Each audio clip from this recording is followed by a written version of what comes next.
Nixon vs. Watergate by Ashley DeCook, Victoria Quinn, Chris Carr, and Ben Florence. I'm sure you're wondering, what was the Watergate scandal?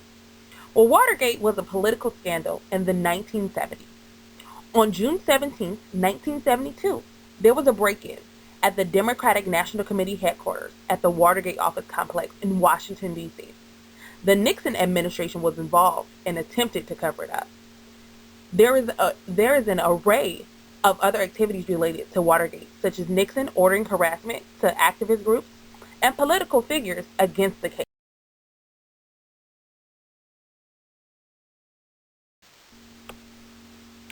Later the next year, several tapes of important conversations were discovered talking about the scandal. These tapes were later used against Nixon. In June 1972, 5 men armed with cameras and bugging equipment were arrested inside the Democratic National Committee's offices in the Watergate complex in Washington, D.C. The 5 men were convicted of burglary, along with E. Howard Hunt, Jr., a former Nixon aide, and G. Gordon Liddy, a lawyer for the committee to re-elect the president. One of the convicted sent in a letter telling about the payoffs for their silence during the case. In 1973, a Senate Select Committee began an investigation, and it became clear that top members of the Nixon administration were involved in a cover-up of the break-in and several other illegal actions. Nixon also had recordings of his conversations with his advisors.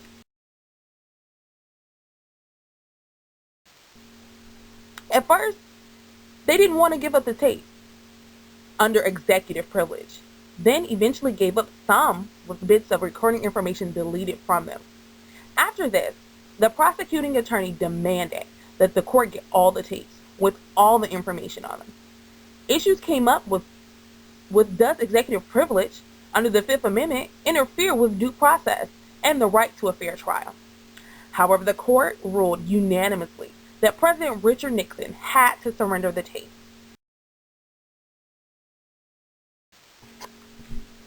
The current Chief Justice during the case, Warren Burger, delivered the opinion of the court. Burger wrote, "The right to the production of all evidence at a criminal trial similarly has a constitutional dimension. The Sixth Amendment explicitly confers upon every defendant in the criminal trial the right to be confronted with the witnesses against him and to have compulsory process for obtaining witnesses in his favor." Constitutional issues. During the trial, several constitutional issues came up, such as, does the separation of powers created by the Constitution provide the president with an absolute power to withhold information from other branches of government?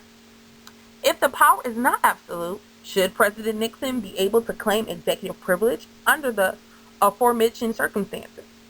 Does the separation of powers allow for the settlement of this dispute to reside in the executive branch, or should it be settled by the judicial branch? Does the claim of executive privilege damage the precedent set by the Fifth Amendment, which ensures due process?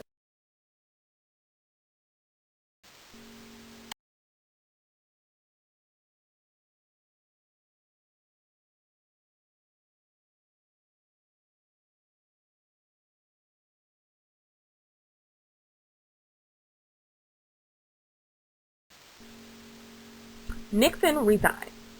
Nixon became the first president to resign from office. He did so in order to avoid going through the likely prospect of being impeached by the full House of Representatives and convicted by the Senate. The Washington Post said Richard Morehouse Nixon announced last night that he will resign as the 37th President of the United States of America at noon today. Vice President Gerald R. Ford of Michigan will take the oath as the new president at noon to complete the remaining 2.5 years of Mr. Nixon's term. After 2 years of bitter public debate over the Watergate scandal, President Nixon bowed to pressures from the public and leaders of his party to become the first president in America to resign.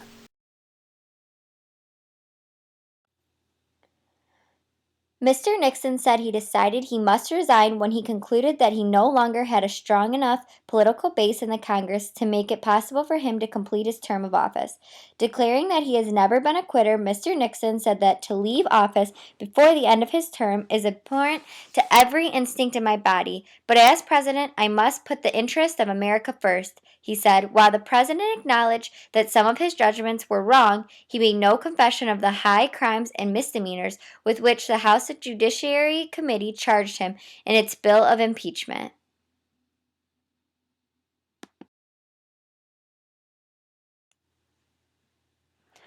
Ford's rise to presidency. Gerald Ford had been the minority leader in the House of Representatives. He was chosen by Nixon to be vice president under the 25th Amendment to the U.S. Constitution, following the resignation of Spiro Agnew in October 1973. The well-liked and respected Ford was easily confirmed by Congress and took office on December 6, 1973. On August 9, 1974, Nixon chose to resign from office and Ford assumed. Ford's rise to presidency. Ford defended Nixon during the trial, and ultimately on September 8, 1974, President Ford granted Nixon a free, full, and absolute pardon. The presidential pardon meant that Nixon would never have to face criminal charges over his involvement in the Watergate scandal.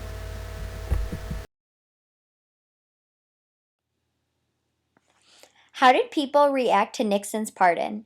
It was Ford's decision to generate a swirl of controversy. Millions of Americans wanted to see that disgraced former president brought to justice.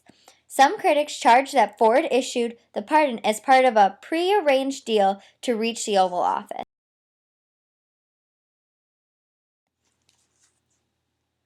Ford insisted that the nation's future hinged on ending the ordeal of Watergate and beginning the process of healing. Ford's decision to pardon Nixon had political consequences, and it's believed it was the reason he lost the presidency in 1976.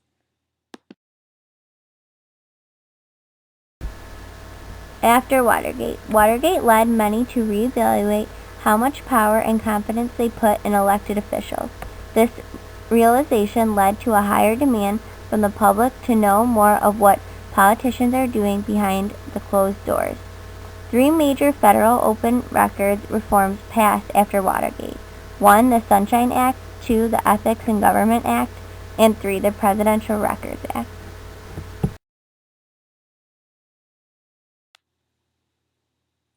The Watergate scandal shocked the American people as a whole and forced them to reevaluate the government and the individuals elected to run in it.